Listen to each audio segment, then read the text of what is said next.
tonight. Federal High Court in Abuja pronounces chairman of defunct Pension Reform Task Team, Abdulrasheed Maina, guilty of laundering 2 billion naira, sentences him to 8 years in prison. Trouble brews over the disputed Paris Club $418 million allegedly owed private consultants as Governors Forum rejects planned deductions by the federal government. Imo Assembly impeaches Speaker Paul Emeziem over alleged gross misconduct, forgery and high-handedness, elects Ibe Kennedy as new Speaker. And World Food Programme raises alarm over looming starvation in Afghanistan. Says 23 million people are at risk as winter approaches. Plus, international news from our London studio. On business news tonight, federal government prepares new trade policy to enable Nigeria's access to regional markets ahead of the African Continental Trade Agreement implementation. On sports news tonight, Barcelona unveils Xavi Hernandez as manager in front of thousands of fans at the Camp Nou. And from Abuja, Nigerian Air Force non-commissioned officer Sergeant Tosabu arrested in connection with the recent attack on the Nigerian Defense Academy, Kaduna. Former chairman of the now defunct Pension Reforms Task Team, Abdulrasheed Maina, has been sentenced to 8 years imprisonment after he was found guilty of money laundering. In a judgment delivered by Justice Okunabang, the Federal High Court held that the prosecutor, the Economic and Financial Crimes Commission, has produced essential evidence through witnesses to prove beyond reasonable doubt that Mr. Maina is guilty of money laundering.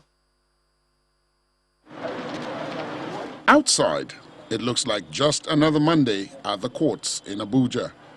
But inside this particular courtroom is former chairman of the defunct Pension Reform Task Force team, Mr. Abdulrasheed Maina, who has been standing trial on charges of money laundering to the tune of 2.1 billion naira. He was arraigned on October the 25th, 2019 by the Economic and Financial Crimes Commission, the EFCC. The trial judge, Justice Okun Abang, ordered him and his firm to return about 2.1 billion naira, which was traced to their bank accounts, to the federal government, after which the company should be wound up.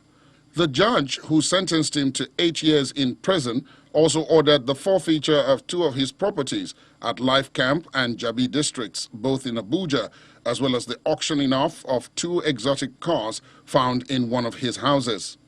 The court found Mr. Maina guilty of opening anonymous and fictitious accounts with 2 commercial banks to embezzle pension funds during his time as the pension boss. His counsel speaks on their next line of action. And you had most of it, just like we did.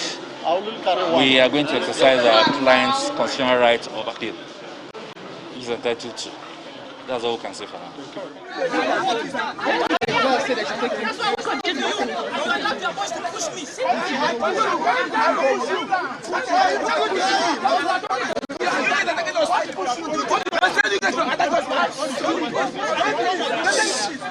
Outside the court, officials of the Nigerian Correctional Services and operatives of the Economic and Financial Crimes Commission clashed over who should take custody of the convict.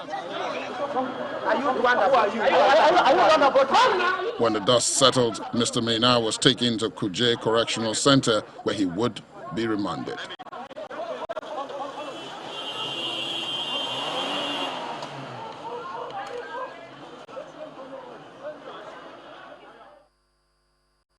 The sentencing of Mr. Maina today is the culmination of a 6-year trial that has recorded a number of twists.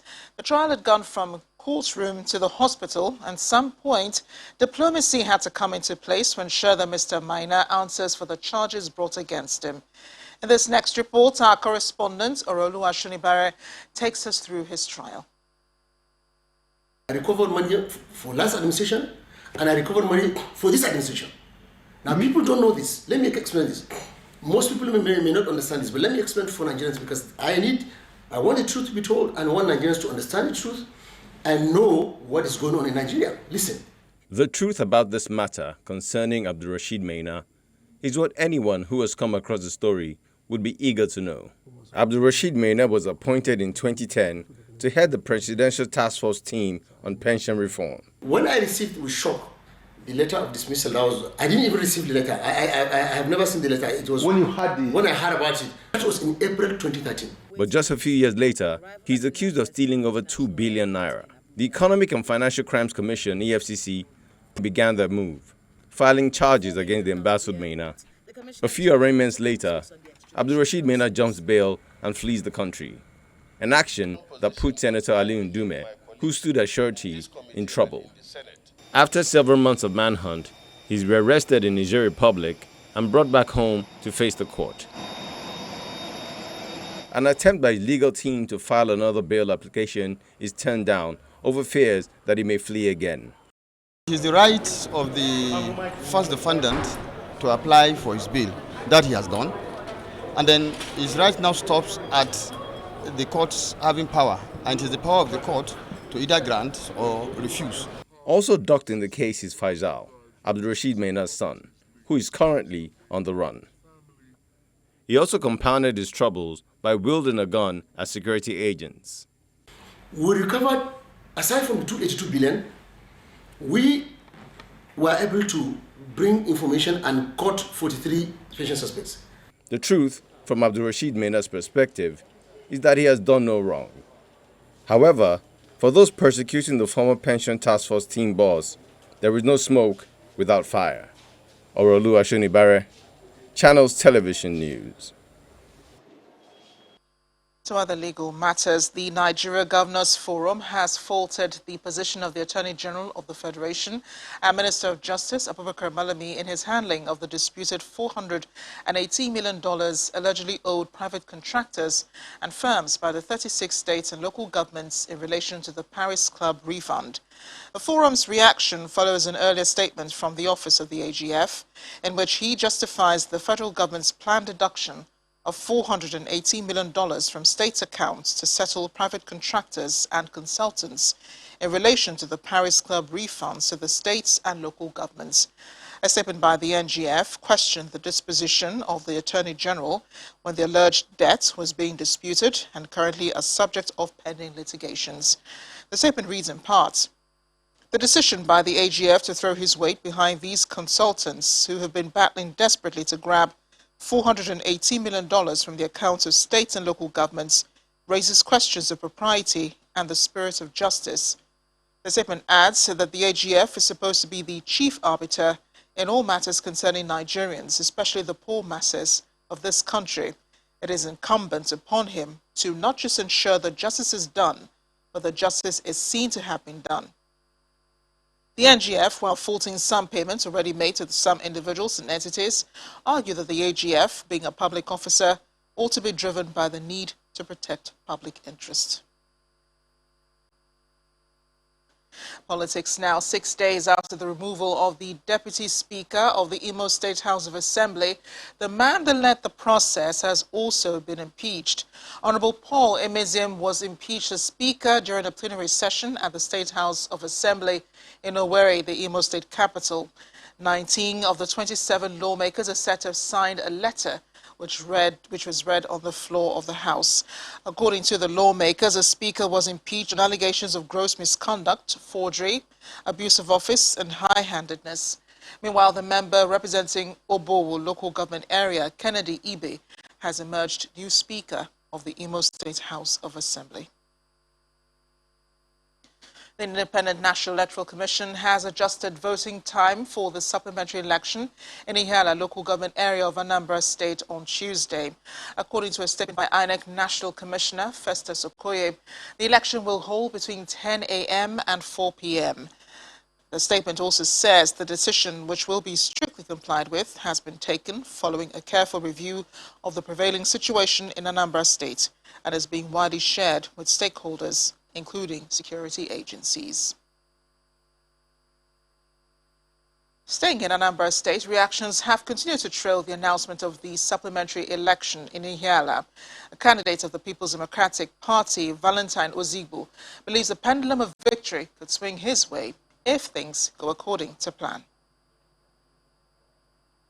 I tell you, that with the amount of effort being put in by the different stakeholders, different parties, we're likely to have more people show up in Ihiala than anywhere else.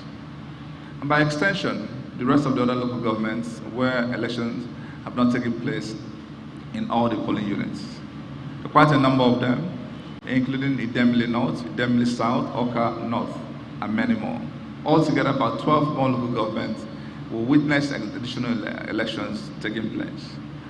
And apart from Ihiala, the rest have up to 100,000 votes plus. I must also commend INEC for their effort, their attempt to digitize the process. It is heartwarming to see that we are advancing in the era of technology, to see how we can leverage the new technology in organizing elections. However, we must note the imperfection, the irregularities that marred this election. For the agents of the All Progressives Grand Alliance, Chief Victor Omeh, the results so far declared are a reflection of the love of the people for his party. We are exceedingly happy and very grateful to the electorate in Anambra State, the voters. Election took place in 20 local governments. APGA won in 18 out of 20. So you can see the level of confidence reposed on this in this party by the people of Anambra State. So one can only be happy.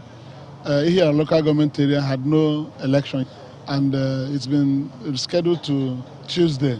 So we wait within 72 hours. That election will also be conducted in Ihiala, and we will extend our lead in the election. It's to say that victory delayed is victory not denied. So it's just being delayed, and we have no reason to worry. We are very comfortable where we are now. We have won in 18, and the Constitution requires us to have 25% in 14 local governments. We have won in 18 local governments, so we have surpassed the constitutional requirements. Meanwhile, the All Progressives Congress agent Chibuzo Obiako is hopeful his party could still carry the day. There was no election, not even one place. So you have to give them a chance to exercise their franchise. So we agree with that. And if you remember, because I know you were here all day, there were some other local governments, some other registration areas, and some other polling units that they had issues where this was not working, that was not working, people were disenfranchised. So that one is still outstanding. So what they're trying to do now is to get Ihiala up to par with the other 20 local governments that have already, where you had some activities. So once you get them up to par, then you start looking at these subheadings or sub-areas to see how you need to handle it. So we agree very much so with the decision. Will that impact on the chances of your party at all in this election? It is never over until it's over. The fat lady hasn't sung yet. She's still preparing. The party did not win any local government. We don't have to win any local government. What we need is to get majority of votes and to get 25% of votes in 2/3 of the local governments. In part two, after the break, all eyes on Ihiala in Anambra State for the final outcome of the 2021 governorship election. Join us again.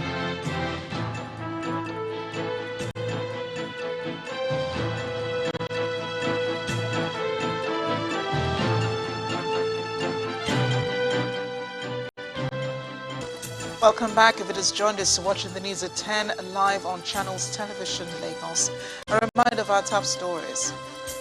Federal High Court in Abuja pronounces chairman of defunct pension reform task team, Abdurrashid Maina, guilty of laundering 2 billion naira, sentences him to 8 years in prison. Trouble brews over the disputed Paris Club $418 million allegedly owed private contractors as Governors Forum rejects planned deductions by the federal government. Imo Assembly impeaches Speaker Paul Emeziam over alleged gross misconduct, forgery and high-handedness, elects Ibe Kennedy as Speaker. And World Food Programme raises alarm over looming starvation in Afghanistan, says 23 million people are at risk as winter approaches.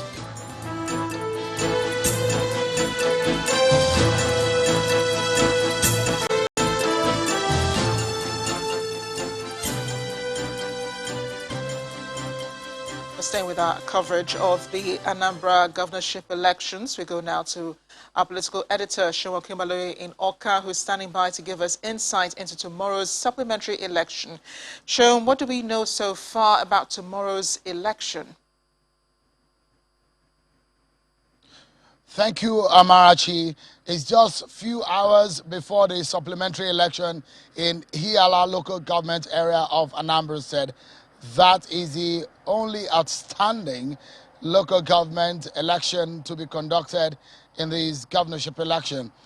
What we know right now is that INEC has said that the election tomorrow, instead of starting at 8:30 a.m., will start at 10 a.m. and end at 4 p.m. instead of ending at 2 p.m. That is the latest coming from INEC. As far as we know, the Commissioner of Police have told us that they are ready with a lot of the firepower concentrating on Ihiala, and they have ensured that their men are on the ground, the boots are on the ground to ensure that any perpetrator of violence are going to be stopped. Because some of the complaints by INEC was that they were resisted from getting the election done in Hiala. Hiala is one of the local governments with the, I think, the 7th largest voting population in Anambra State that has about 148,000 registered voters. It has 323 polling units, 20 arrays and wards, and of course, it has it's a border local government to Olu local government area in Imo State. Earlier on Channels Television, when we were speaking with the Commissioner of Police, he was explaining some of the reasons why Ihiala seems to be a hotbed because of the closeness to some communities that have experienced some of these agitations and violence that has threatened the election in the past few weeks. But so far, Amarachi, things look peaceful, and we hope that it remains so that the people of Anambra said we know who their next governor will be, at least when the election is conducted in Ihiala and all of the results are put together, are collated, and a winner is announced and returned. Amarachi. Seun, you spoke about having boots on the ground. Talk some more about the security situation in Ihiala. Very well. From our interaction with the DIG and that is the Deputy Inspector General of Police, Zaki Ahmed, who is coordinating generally, is the eyes of the police headquarters in Anambra State at the moment. It showed us that they are really ready to ensure that the integrity of the Nigerian police force is not called to question. And the Commissioner of Police had already told us that, in fact, that the kind of reinforcement that they have for Hiala is enough to threaten any kind of resistance that could come up. You remember that there was about 34,000 deployment of police officers. That is aside any of their other sister security agencies like the Civil Defense Corps, the military, and any other security agencies, and of course the DSS that we saw on the ground. The numbers run into thousands, but we have been told that nothing less than 10,000 or so police officers will be present on the ground in Hiala local government tomorrow. Amarachi. Well, Seun, we'll leave you to prepare for tomorrow. I'm sure you need to get some rest and put together some more preparations for the team. Thanks again, and do stay safe. Thank you, Amarachi. Back here, as work gradually winds down at the Ikoyi building collapse site in Lagos, the State Commissioner of Police says his men will remain on the ground until the job is completed. He said this while visiting the collapse site to ascertain the level of work done so far. Meanwhile, search and rescue effort continues with death toll rising to 44 with 15 survivors. Our correspondent, Chris Lems, reports. It's over 1 week since the Ikoyi 21-story building collapse incident occurred, and death toll has risen to 44, with 15 survivors.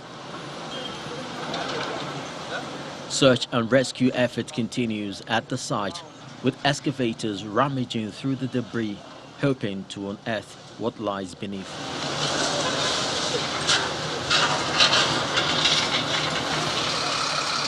There hasn't been any new recovery today, except for the rubbles which are being carted by trucks standing by for that purpose.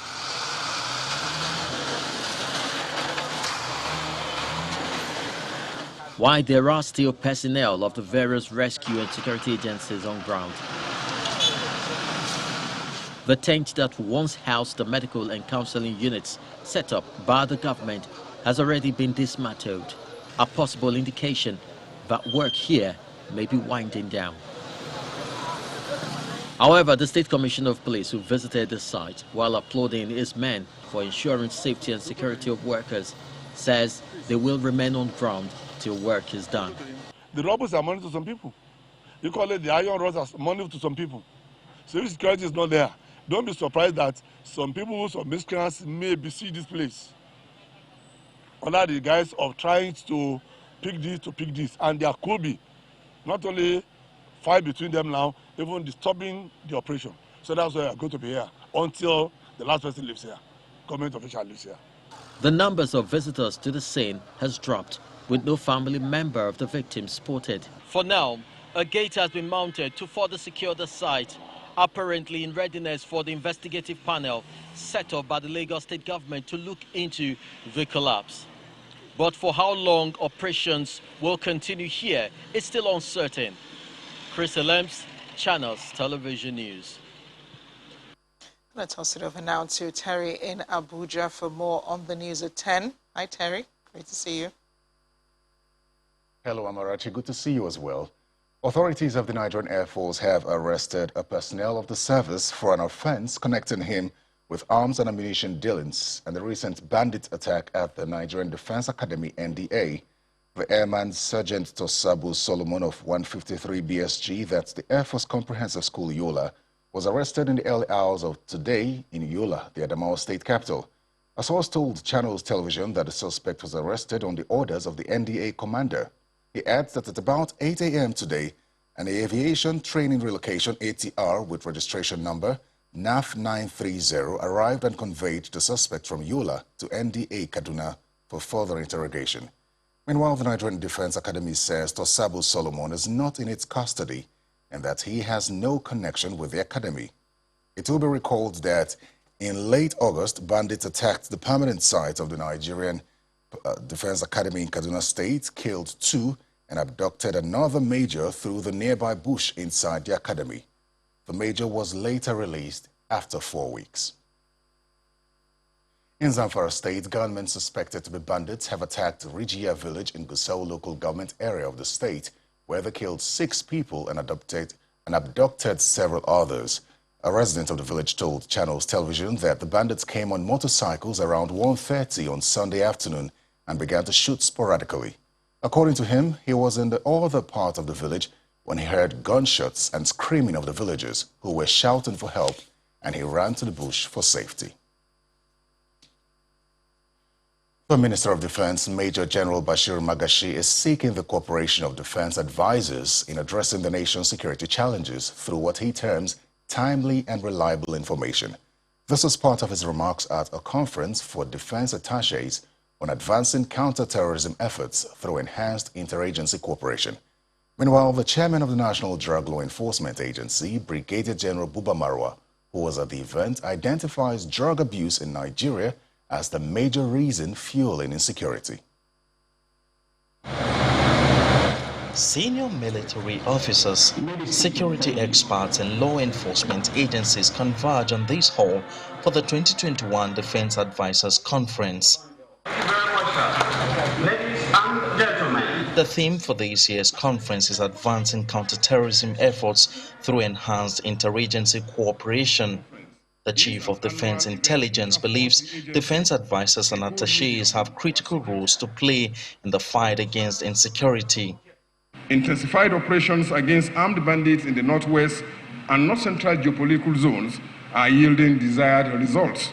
The fluid nature of the threats posed by these enemies of the Nigerian state has once again reinforced the need for collaborative efforts, be it government to government, within the security service, and even through foreign diplomats and defense advisors and attaches.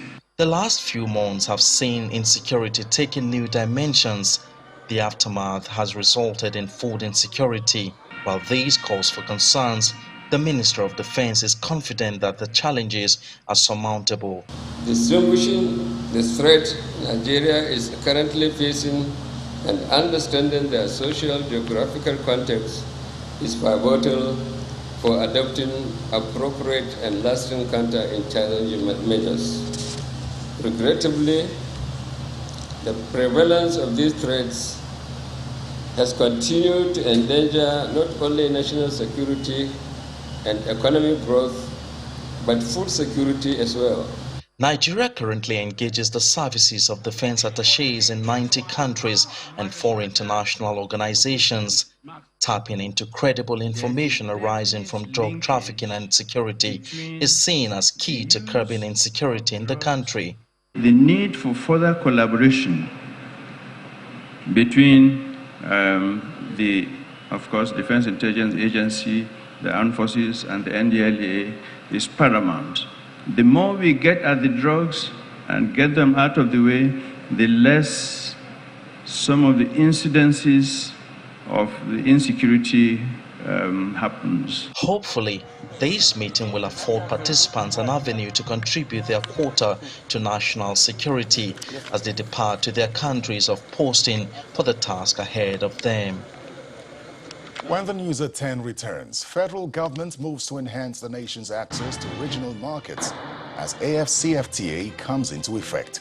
That's on Business News. Join us again.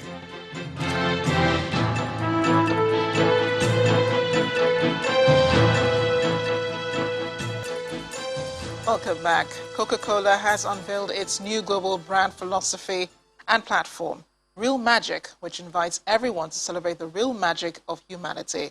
The iconic campaign marks the first new global brand platform for Coca-Cola since 2016, when it launched Taste the Feeling. Here in Nigeria, the global campaign was launched in Lagos at an event attended by its customers and partners. In the presence of consumers and partners, Coca-Cola's new global brand philosophy and platform, Real Magic, is unveiled in a choreographed storytelling manner.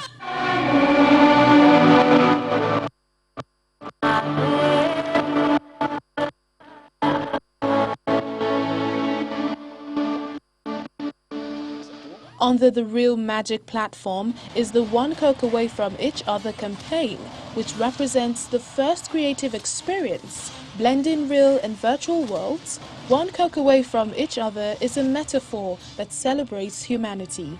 Real Magic is the first global platform for the Coca-Cola trademark in 5 years. What the pandemic taught us is to live in the now, to be grateful, to be kind. Real Magic offers us a perspective in the world where we foster more humane and more unique ways of doing things. Coca-Cola is inviting the world to celebrate the real magic of humanity in its first new global brand platform for the Coke trademark in 5 years. And it comes at a time the company is celebrating 70 years of its operation in Nigeria. 70 years of refreshing Nigerians and making a difference, staying true to Coca-Cola's purpose. It's been years of instilling hope, open happiness, positive feelings, and magic of community in our people. The mayor of Lagos. Real Magic is being launched alongside a refreshed visual identity for the brand, as well as a new perspective on the Coca-Cola logo, the hug. This communication is directed at our consumers to continue to drive the love and the brand equity for the brand. So this is something that is long-term for us, and we're going to see this communication go on for many more years. Yes, that's what we say. And what we also say is what unites us is bigger than what divides us. So we have more in common than we have differences. And that's why we're just one Coke away from each other. With this launch, Coca-Cola says it is championing an experience that will hopefully bring a lasting positive mark on everyone in Nigeria.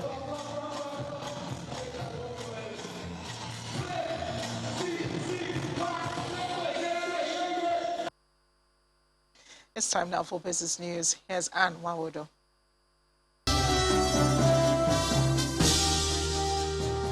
Thanks a lot, Amarachi. Hello and welcome to Business News. The federal government is set to review Nigeria's trade policy to allow the country access to regional markets in preparation for effective implementation of the African Continental Trade Agreement.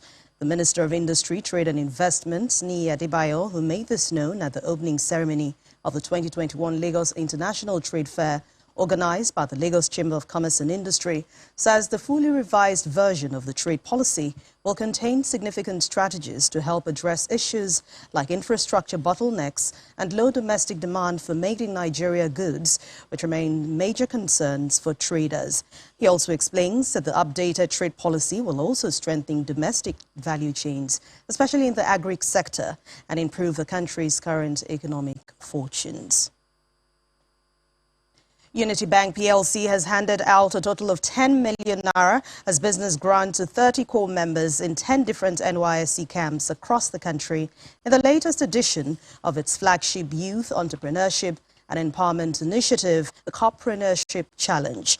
At the Bayelsa State NYSC camp, one of the 10 venues where the event took place, the top 3 winners were handed the star prizes of 500,000 naira, 300,000 naira and 200,000 naira for their brilliant business ideas. The era of waiting on the government to provide employment is gradually wearing off, as some youths are deciding to take up the challenge of creating jobs rather than waiting for employment. Here, some of the members of the National Youth Service Corps NYSC across the country are taking advantage of the 10 million naira business grant of the Youth Entrepreneurship and Empowerment Program, known as the Corpreneurship, an initiative of Unity Bank PLC. Put your hands together. We go through your documents, and so we know what is there. We just need you to tell us, okay, why you need us to fund you. And one after the other, these 10 selected core members took turns to pitch their business ideas to the panel. And in the end, the top 3 emerged at the Bayelsa camp out of several others that began the process in 10 different NYSC camps across the nation. Unity Bank has shown that with them, they are able to unite youths and make sure our ideas don't die. Madweke Uchenna won the star prize of 500,000 naira, while Michael Barnabas and Nakikbelu Itunu emerged as first and second runners-up at the Bayelsa NYSC camp. Our own input to national development and economic prosperity is that we believe that when the youth are empowered, then it can translate to, development and also contribute to the nation's GDP growth. This fashion and design is not just the only skill I have, but it's just my major line of business. So I was just being positive that, I don't know, miracle can just happen, and Unity Bank happened to be the miracle, and I'm very grateful. This is the 7th edition of the Unity Bank Corpreneurship Challenge, and it took place simultaneously in Bayelsa, Lagos, Ogun, Edo, Enugu, Sokoto, Akwa Ibom, Osun, Kano, and the FCT, producing a total of 30 winners across 10 states. And it's a strong positive start in the second week of the month on the domestic stock market. Significant rally in the share price of MTN Nigeria and Airtel Africa lifted the market's main index by 2.93%, and that's its highest single-day gain since November the 12th last year. Will Ibong has the details.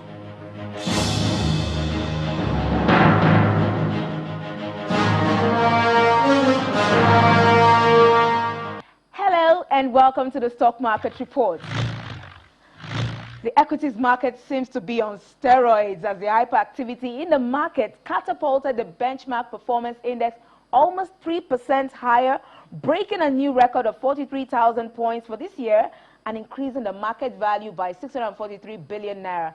This is as a result of big moves on the stocks of some market behemoths, Airtel Africa, MTN Nigeria, and Unilever, which were mostly up by 10%. As you can see on the gainers chart, Airtel Africa topped that counter, followed by Red Star Express and QTix. Now on the flip side, we see Corn Oil leading 25 other underperforming stocks. Its share price was down 9.8%.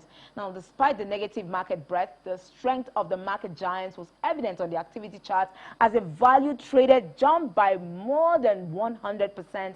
Volume and deals were also on the rise at the close of the bell. Now, is the market going to hit the peak of the stock cycle? Some analysts believe so, but we'll keep watching. And that's the Stock Market Report. And Will Ibang is back to you. And that's Business News Tonight. Thank you for watching. I'm Anne Nwawodu. It's back to you, Amarachi.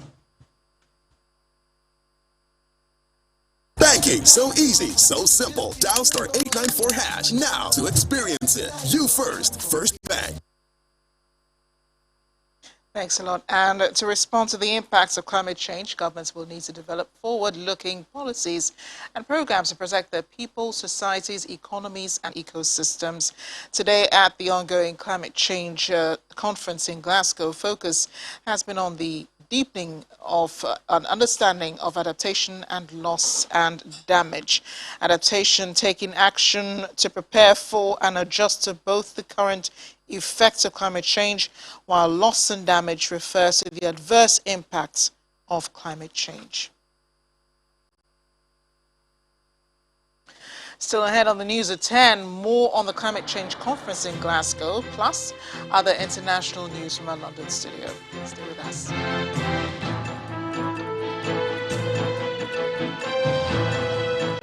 The World Food Programme is raising its supplies to Afghanistan as more than 22 million people face an impending humanitarian crisis. The global agency is concerned a change in weather to the winter months and several areas reporting drought add to the sense of growing catastrophe. Simon Pusey has more international news and around the world in 5. Good evening and welcome to the Channel Studios here in London with your international news around the world in 5. Former US President Barack Obama has been given a hero's welcome at COP26 as he delivered a keynote speech saying island nations are threatened now more than ever.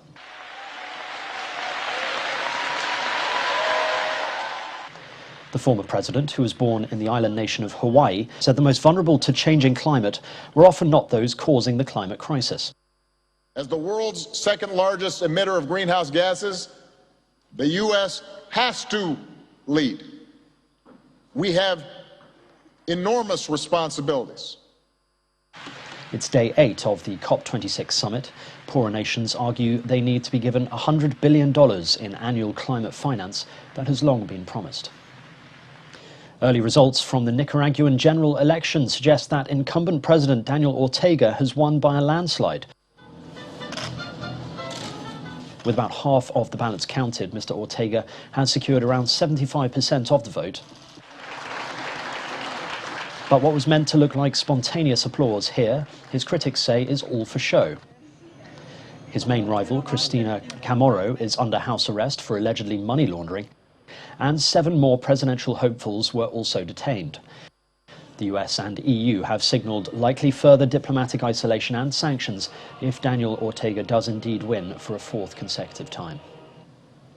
Heavy rains and thunderstorms have caused severe flooding in the southern Indian city of Chennai. No deaths have been reported, but officials in the state of Tamil Nadu, of which Chennai is the capital, have issued warnings to evacuate people from low-lying areas.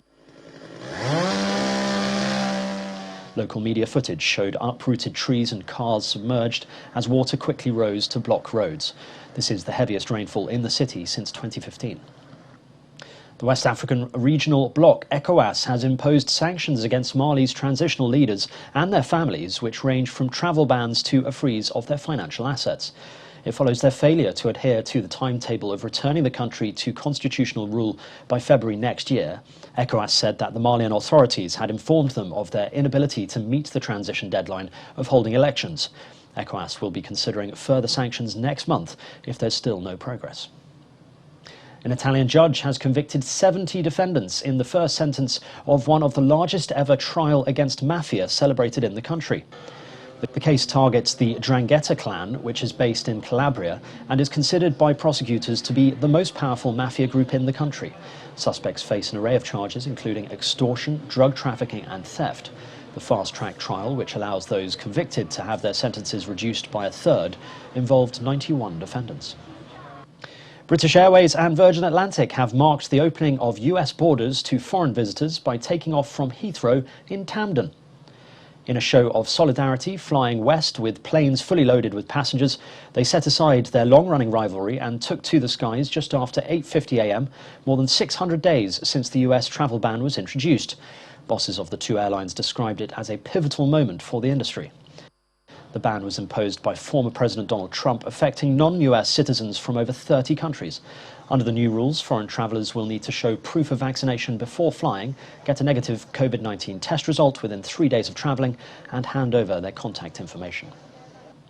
Voters in a Twitter poll have urged Elon Musk to sell 10% of his stake in Tesla in order to pay tax. The billionaire wrote, "Much is made lately of unrealised gains being a means of tax avoidance, so I propose selling 10% of my Tesla stock. Do you support this?" Almost 58% of the 3.5 million respondents voted yes. The vote could see him dispose of nearly $21 billion of stock in the electric car maker. He has yet to comment publicly on the verdict or how and when he would sell his stake.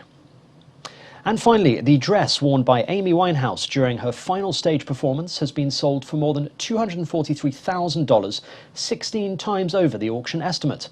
The singer-songwriter wore the halter mini dress in Belgrade in June 2011, a month before her death aged 27.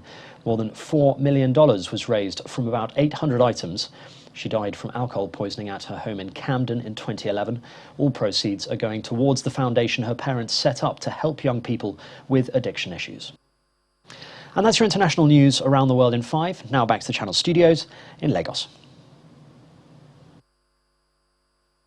Many thanks, Simon. The Edo State government has sent a congratulatory letter to Kamaru Usman, who successfully defended his welterweight title against American challenger Colby Covington.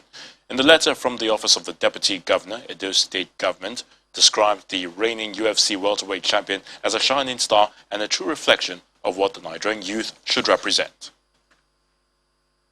FC Barcelona presented Xavi Hernandez as their new head coach in front of thousands of fans at the Camp Nou today.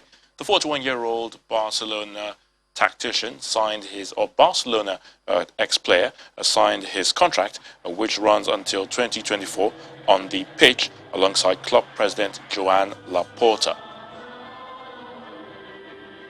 And Newcastle United FC have appointed Eddie Howe to succeed Steve Bruce as the Premier League club's head coach. Howe, who has signed a contract until the summer of 2024, has not been in management since he left Bournemouth in August 2020 following relegation. And that sports news is back to Marachi. Thanks a lot, Ayatunde. And the main news again. A federal high court in Abuja today sentenced a chairman of defunct pension reform task team, Abdurrashid Maina, to 8 years in prison for laundering 2 billion naira. That'll be all on the news at 10 tonight. Thanks for watching. I'm Amarachi Ubani. Good night.